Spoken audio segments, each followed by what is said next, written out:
Hello, जय श्री कृष्णा, जय श्री राधे। आज हमारी फैमिली ट्रिप निकली है घूमने।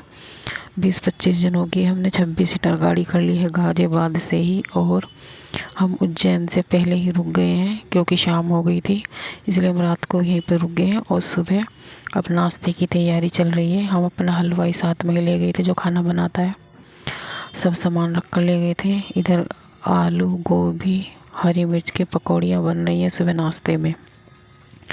कहीं घूमने जाते हैं तो हम बाहर का खाना नहीं खाते, अधिकतर अपना ही बनाने खाने वाले साथ में रखते हैं।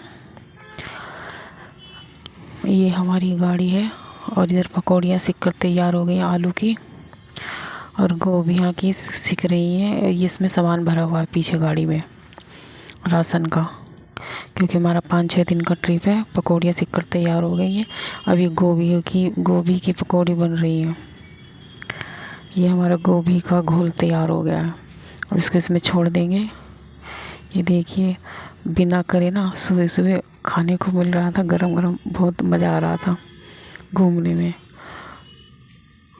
ये इसको मेरे हस्बैंड भी साथ में बना रहे थे क्योंकि उनको प्रॉपर सारा काम आता है।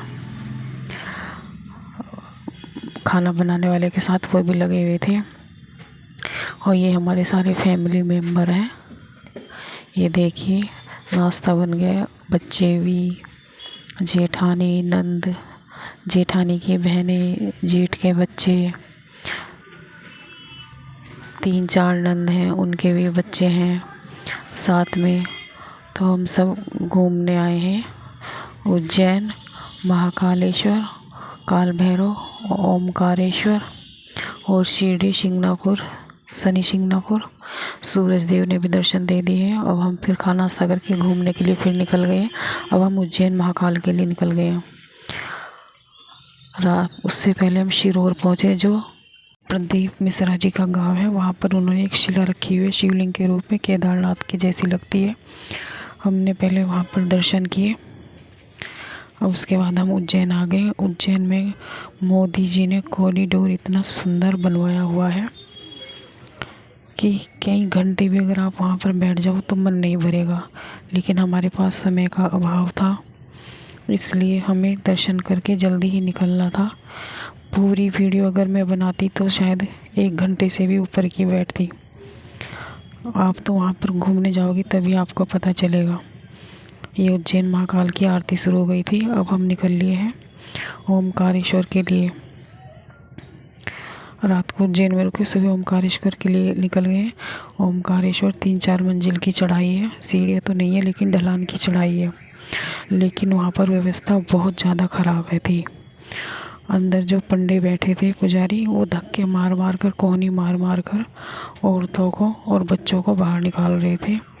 वो ये भी नहीं देख रहे थे कि 3-4 घंटे, 5-5, 6-6 घंटे लाइन में लगकर दर्शन के लिए आ रहे हैं। हाथ से आगे कर देते, लेकिन वो बहुत बुरी तरह व्यवहार कर रहे थे।